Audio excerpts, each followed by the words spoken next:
love Montreal. So many fun things to do. It's gorgeous. So much variety, bars and restaurants, you know. I prefer to hang out in pubs, pretty low-key, you know. You can always tell when you're in a really fancy restaurant, because what they do is they remove the men's and women's signs, and they put up crazy caricatures, so you have no clue what door to go into. It's always an embarrassing moment. I was at a seafood restaurant. I go to use the bathroom. There's a picture of an anchor and a buoy. I'm like, where am I going? Lawnmower, pair of flip-flops. Piece of gum, candelabra. Cut the crap. So I just peed outside the door. I'm like, that's your problem. Wasn't marked. Do a lot of traveling for comedy, which was super fun. I was doing a gig in Mississippi. That's one of our horrifying states. We've got a lot. Traveling down the highway, and I see this huge billboard that reads, "Remember, statutory rape is a crime." Remember? Usually it's speed limit, falling rock zone, but apparently in Mississippi, they need giant reminders of horrifying behavior. See that creepy old man driving down the road and he sees the sign, he's like, oh, hell no. Get out. It's wrong. I try to eat well, you know, when on the road, and but basically just one McDonald's after the next McDonald's, you know.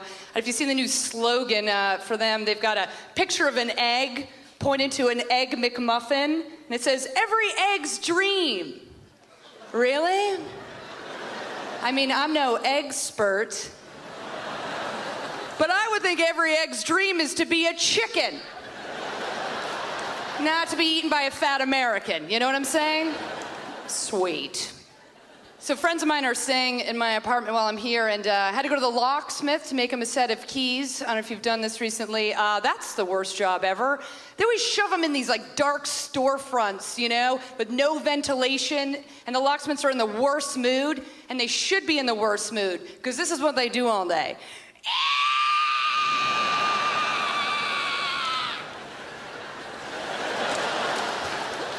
That is the worst noise imaginable.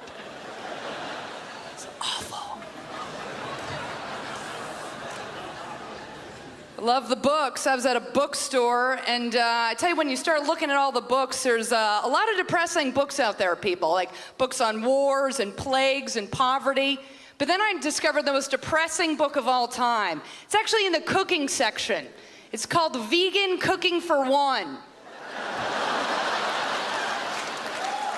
That's depressing. No meat, no fish, no dairy, no friends. Screw it, throw in the towel. On the back of the book, it's like, if you love Vegan Cooking for One, you'll love The Bell Jar by Sylvia Plath.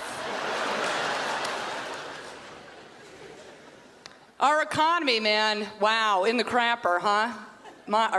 Americans. It is, it's awful. The worst news. I was listening to NPR, and they're like, consumer confidence is at its all-time low in 16 years. I don't even know what that means, but it sounds awful.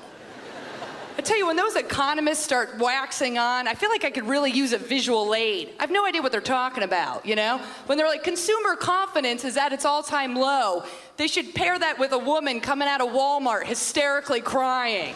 Just be like, I used to love to shop. I don't know what happened. I can't even find my purse. I'm so tired. I'm just so tired. That would be fun. Every once in a while, I get some pathetic little pie person. Says something like, well, you can put whipped cream on a pie. Whipped cream? Don't make me laugh. You've embarrassed the both of us with that answer. Gandhi once said, "You should be the change you want to see in the world." I like that. I just wish I knew how to be 5 billion less people.